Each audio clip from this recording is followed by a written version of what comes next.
बाज़ औक़ात जो बाल्टी से डब्बे से नारे होते हैं ज्यादा खतरे के अंदर होते हैं, क्योंकि एक बाल बराबर जगह भी सूखे रह गए गुस्ल नहीं होगा। नबी करीम सल्लल्लाहु अलैहि वसल्लम ने हजरत अली कर्रमल्लाहु वजहुल करीम से फरमाया कि अली, अगर गुस्ल के अंदर जनाबत के गुस्ल में तुम्हारा एक बाल भी सूखा रह गया तो जहन्नम में ऐसा ऐसा किया जाएगा, कज़ा व कज़ा किनाया इस्तेमाल किए, यानी अज़ाब होगा। तो मौला अली रज़ी अल्लाह तआला अन्हु कहते हैं कि इसके बाद मैंने अपने सर से दुश्मनी कर ली, फिर मैंने अपने सर पे कभी बाल नहीं रखे कि ऐसा ना हो कि बाल सूखा रह जाए। अब जैसे हम बाल्टी से नहाते हैं, बगल के नीचे अगर सिर्फ हाथ फेर लिया तो मसा हुआ, पानी बहा नहीं। ऐसी गर्दन किसी की मोटी होती है तो ये दब जाती है, पेट अगर मोटा होता है तो पेट में बल्टे पड़ जाती हैं, बाद वक्त बैठ के नहा रहे होते हैं तो उसके बीच में पानी नहीं पहुंचता। जहां रानें मिली होती हैं मसाने के साथ या जिस्म के साथ, वहां इसी तरह के बैठ के घुटने हमने समेटे हुए तो घुटनों के नीचे पानी नहीं पहुंचता। बाद वक्त इन एहतियातों को करते नहीं है, बहनों की अलग एहतियातें होती हैं, और गुस्ल कर रहे हैं साहब, इबादत तबाह, क्योंकि जब गुस्ल वुजू कामिल नहीं होगा नमाज चली जाएगी, आपकी नमाज तबाह होगी। अल्लाह ताला ने कुरान में वुजू के फराइज बयान करते हुए चेहरे, हाथ और पैर को धोने का हुक्म दिया और सर के मसा का हुक्म दिया है। सवाल पैदा होता है, हर जगह धोना क्यों नहीं, हर जगह मसा करना क्यों नहीं? इसका मतलब है धोना अलहदा है और मसा अलहदा। अब धोने की तारीफ क्या होती है इसको समझिएगा, और जितने यहां मुत्तकी परहेज़गार बैठे वो जरा ज्यादा गौर से सुने। हमारे फुक़हा ने धोने की तारीफ यह बयान की कि जिस जगह को धोना मकसूद है उसके हर हर बाल पर से कम दो दो बूंद पानी बह जाए। अगर 2 बूंद पानी बह गया तो धोना मुतहक्कक होगा। समझाने के लिए बता रहा हूं, आपने चुल्लू में पानी लिया, ये हाथ, इस पे कतरा डाले, 1 और 2 हटा ले, बस जितना आपको ये पानी नजर आ रहा है ना, ये जितने हिस्से पे बहा है इतना हिस्सा धुल गया एक दफा।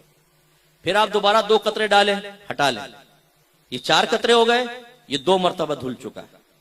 फिर 2 कतरे डाले, हटा ले, ये 6 कतरे हो गए, 3 मरतबा धुल चुका है। इस मिकदार को देखें, 3 मरतबा धुलने में ये मिकदार होती है, बस ये 3 दफा धुल चुका है। 6 बूंद पर 3 मरतबा धुलता है। अब आप देखिए जरा, हम नलका खोलते हैं, हमारे मुत्तकी भाई मुंह नीचे घुस जाते हैं, ऊपर से मले जा रहे मले जा रहे मले जा रहे। वो भाई खाल के अंदर पानी नहीं पहुंचाना, यहां कोई टैंकी नहीं लगी हुई कि ढकना खोल के गाल में पानी भर लो, बाद में पिचकारी निकालोगे। 6 बूंद नहीं, 6000 बूंदे यहां, 6000 यहां, फिर यहां, हराम हराम हराम।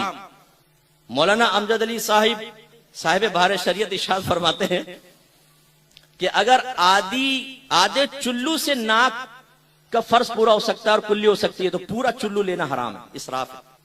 पढ़े बहार शरीयत जरा, ऐसे हाथ नलका खोल देंगे,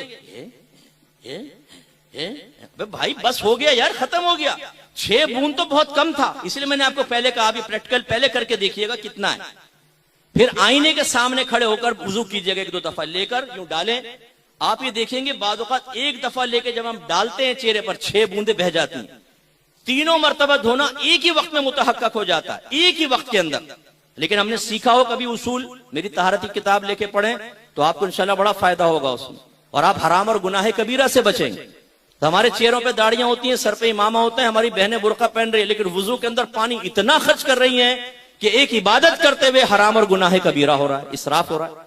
ऐसी जैसे आपको बताया कि वो मसा करते तो नलका खुला हुआ है पूरा, आराम आराम से ये, और ज्यादातर ये पुराने नमाजी कर रहे होते हैं, मादरत के साथ, बुजुर्गों का बड़ा अदब है, एहतराम है, लेकिन यही बच्चों को गलत चीज सिखा रहे होते।